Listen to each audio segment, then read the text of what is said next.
As much as I love everything that I do here, there are actually a few things that I absolutely hate having to deal with.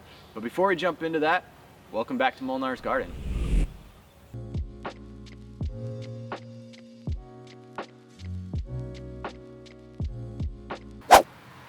Behind me, I got my corn, pumpkin, and bean bed going, and it's there to show you guys the glaring example of everything that I'm dealing with that I absolutely hate having to deal with here on this property. A lot of what we're trying to do is build everything in the soil, everything organically, naturally as best we can, using all that organic material to try and build the soil rather than actually just grow plants. And that's one of the struggles that we're having, is can be seen very evidently with this corn bed. As you can probably tell behind me, a lot of the bed looks much more mulched over than some of the other. That's because I'm bringing in a lot of grass clippings onto this bed. Bougie's gonna keep going all morning with his crowing. But anyways, I'm bringing in grass clippings onto this bed as I'm mowing across the property, and there just clearly isn't enough to go around for what I actually need to get started. And so that's a constant problem that I'm having and finding, is that I overextend myself and I just don't have the resources to go around. And it's very frustrating. In front of me, no, these aren't UFO landing sites. These are the abandoned and barren, completely empty and void spots where I normally dump my grass clippings. As you can see, there just isn't any. I keep running out of all the materials that I need. They're gone from this spot, all the grass cuttings. I'll show you the compost and mulch area down here where I break down wood chips. That's also barren. Come follow me this way. If you followed our channel before, then you probably recognize that this area that I'm gonna take you down to, normally we have a good pile of leaves going from my neighbors or something like that, but now we're in towards the middle of summer. Most of the neighbors' leaves are gone, most of mine are gone, and I'm not able to really get a lot of materials coming in. I do have a bunch of branches that I've got left over from stuff that I've been cutting back in our wood line, and that's where I'm turning to now at this moment. As you can see, I've started to break it down. I'm gonna run all this through our wood chipper, but there's just not enough materials to go around, as you can probably tell based on the piles. Trying to solve this issue by using things like chip drop that I keep seeing everybody else talk about isn't really coming into work for me, because of it just doesn't seem to be used in my area that much. Olivia and I have pulled up the network on chip drop to see what's going on, and it looks like it's all requests, no deliveries, so we're not sure if anybody's even using it in our area. Trying to contact the tree services, we keep getting voicemails and no calls back. So if you happen to be in our area, you're a tree service company that needs a place to drop off wood chips or even logs, contact me, because I'll probably take them. You guys have probably heard me talk about sunflowers before on this channel and us using them to build the soil, and that's exactly what this one is right here. This is Mexican sunflower. This has turned out to be kind of our champion sunflower between the different varieties that we have tried on the property. And this one definitely seems to be one that grows very well on its own, little care absolutely at all, does absolutely fantastic, grows these nice thick stalks. And so we're gonna be using this one to propagate out like crazy on the property after this season. I'm gonna see if cuttings will work, but for the most part, I'll probably be letting it flower, trying to get seed off of it.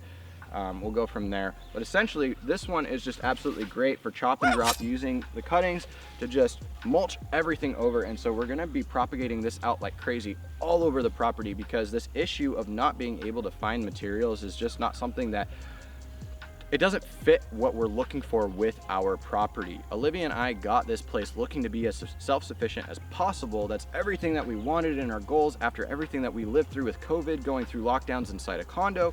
We want to be able to not have to worry about what's going on outside of our home, and it not to affect us as much as possible. Solving an issue like how we get mulch, something we want to overcome, and this plant right here, Mexican sunflower, definitely seems like it's probably going to be our main source of solving that moving forward. So definitely excited in mastering this one on propagation, getting it moved all around the property.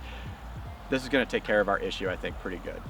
The main reason we don't have any more materials at the moment also tends to be the area behind me that we used to call Death Row. I got in here this week and finally got a chance to clear a lot of this spot up. This area was just nothing but absolute sand when we moved into the property. No, not even weeds, no grass, no nothing. Just absolute sand on this whole area when we got in on this property, and we were gonna try and start building it out. I put a few plants in this area, and then I got overextended, overdone with everything else that was going on other spots, and this area was kind of abandoned, forgotten, neglected, whatever you want to call it, and that's why it ended up turning into Death Row. It was supposed to be Berry Boulevard, and so I came through here, cleaned up a lot of it, just did a lot of chop and drop with the weeds that were in here growing up through the area. Honestly, I'm quite surprised at just how much the weeds have come through and taken over, so at least it's not just sand. My kind of thought here is at least something is growing so that the sand and soil just aren't being eroded. So at least for now, I was okay with leaving the weeds. Now I'll do some chop and drop with those, hopefully start trying to build up better plants in the area. We were able to salvage quite a few of the plants. I have a peach tree that's in here that is not looking that great. I'm not sure how well that one's gonna last. That one was a tropic snow peach. I'm a little upset that it's been so neglected. Might have to replace it, we'll see. I feel very disappointed in myself for that one. But the 3 mulberries behind me were very well salvageable. I've got a whole bunch of compost and material on top of it as well to help kick them off really good. We're also able to salvage a Barbados cherry and I think 1 blueberry. I can't remember which variety. It might have been a Tiff Blue if I remember right. But 2 of these mulberries are actually an everbearing variety, so it'll be pretty cool to see how quick they fruit and to have fruit quite often off of them. The other one, I'm not sure what variety it is, so I'm just excited to see what it ends up coming out as. It's dope to have all this set up and moving forward. I'm excited to get it cleared up and bring some more plants in here soon, but I'll take you over here to the driveway and show you guys a little bit more of what I've been working on this week. Come follow me. So while we're walking up to the driveway, I wanted to show you guys real quick. If you check out up here, I put in 2 Namwa plants, one right there, and then another one right here in this other spot. They were the same size when I put them in, and this one over here actually died back. It didn't take very well on the rooting. I went ahead and still took care of it like it was still alive, and sure enough, it ended up coming back. And you can see the first leaf right there. It just popped up this week. That's why we're kind of doing a video on just what's happened this week. It's been a pretty interesting week here. And this is one of those things I wanted to show you. If you take care of bananas, and Olivia doesn't fall backwards with the camera, then everything works out well, and the bananas will actually a lot of times come back, even if you've neglected them a little bit. So definitely don't sleep on the bananas, don't toss them out too soon, take care of them for a bit. They might come back. That's a Namwa right there. That's a pretty rare find. I'm very stoked about this one.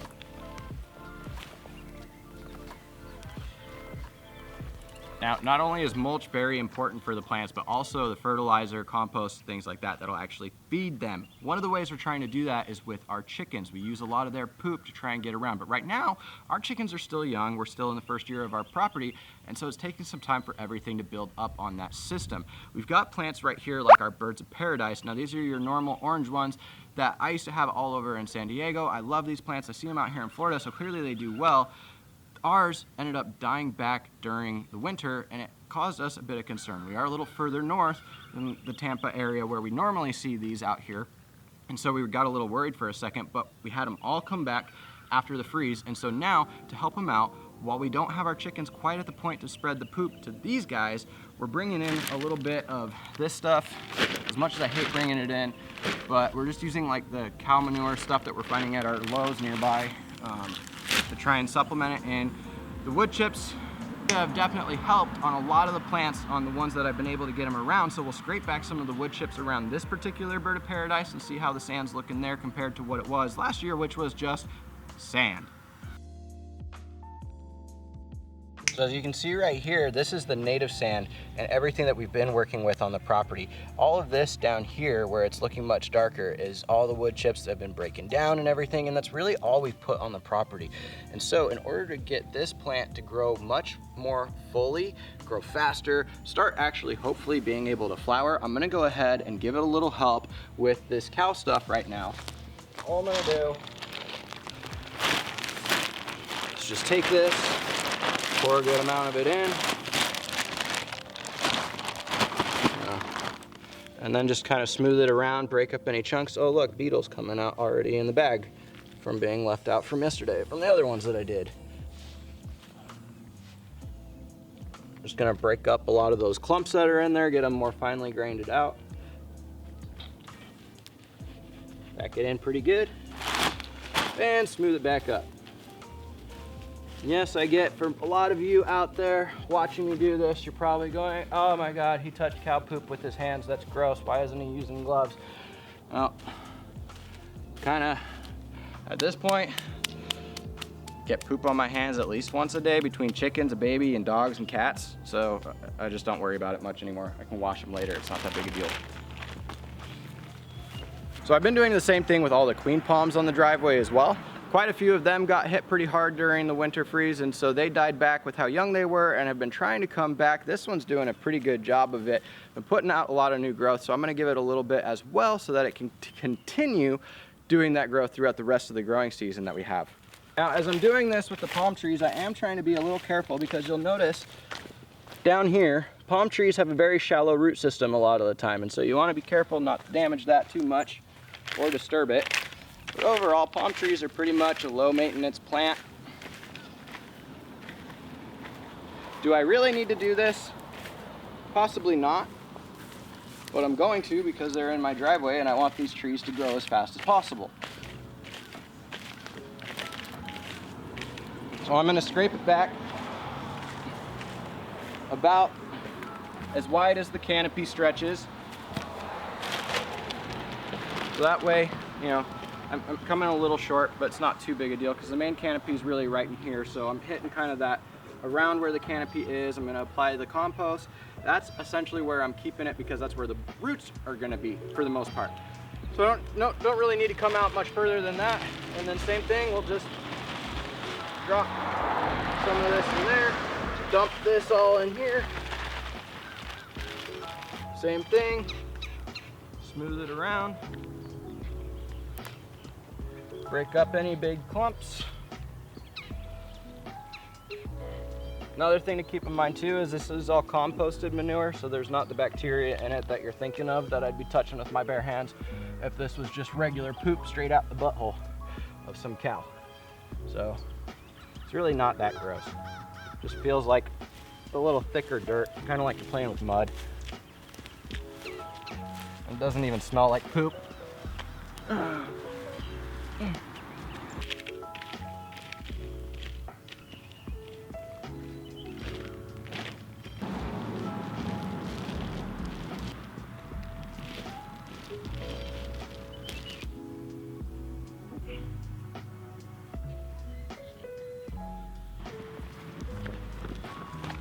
And that's all there is to it. It really is just a simple process to get these things touched up. Now, if you're wondering why I'm putting so much organic material on palm trees that typically don't really need a whole bunch of organic material, the reason is because there's some special stuff coming into these beds here soon in a follow-up video. So definitely make sure that you hit subscribe, turn notifications on to catch when that does, because it's gonna be such an epic look on the driveway. I can't wait to show you guys what we got planned. Anyways, we got all the poop brought up here. I hate having to go out and purchase it. So let's go take a look at what's going on with our own little poop factory we got here on our property. Our little poop factory on our property is growing up pretty quick on its own. We've now got 4 of the 11 hens now laying eggs. Every single one of them are laying almost daily. Them now laying eggs, we're actually getting so many that Olivia and I just aren't able to really eat through them all ourselves with our small family. Already we're having that issue, and so we've been giving them out to the neighbors a lot of the time. The neighbors are actually seeming to like the chickens quite a bit and starting to talk to us about when we're gonna get some other things, which is why we're back in this area to talk to you guys about what's gonna go on back here. I've already been planning on extending out this area for the chickens with them getting as big as they are. Right now they only have a 10 by 13 run, and I want to build that out. And so I wanted to extend that throughout this area already. With the tree cover, it just seems to me to be a perfect spot to extend out some area for them to have more room to free range. And on top of that, it would be really easy for me on the other side to put something else in. So we might be doing something on later down the road to add a little bit more poop coming into our property. I don't know, you guys might have to check out future videos to find out what it is.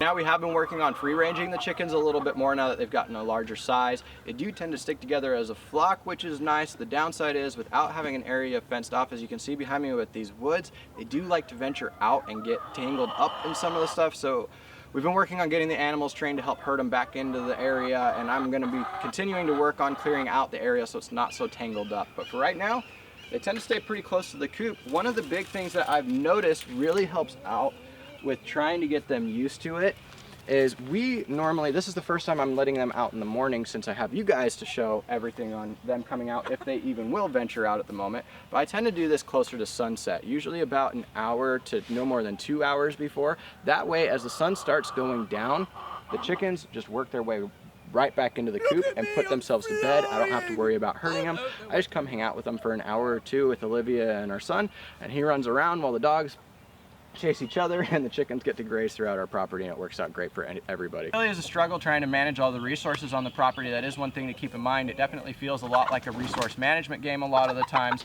and the chickens definitely are kind of our hero on helping out with this. We couldn't do it without them, and really how much we need the poop, and not just the Mexican sunflowers and propagating those out for mulch, but we need the poop. We're really looking at trying to expand out this area with our animals and bring in another type of animal, not just chickens, to help with all of our needs here on our property. Anyways, I hope you guys enjoyed today's video and watching me and talk about my struggles and how much I hate some of the stuff I have to deal with on the property as much as I enjoyed sharing it with you all. Don't forget to subscribe, turn notifications on, hit like if you did enjoy today's video. We'll catch you next time. Molnar out. I think that's bougie.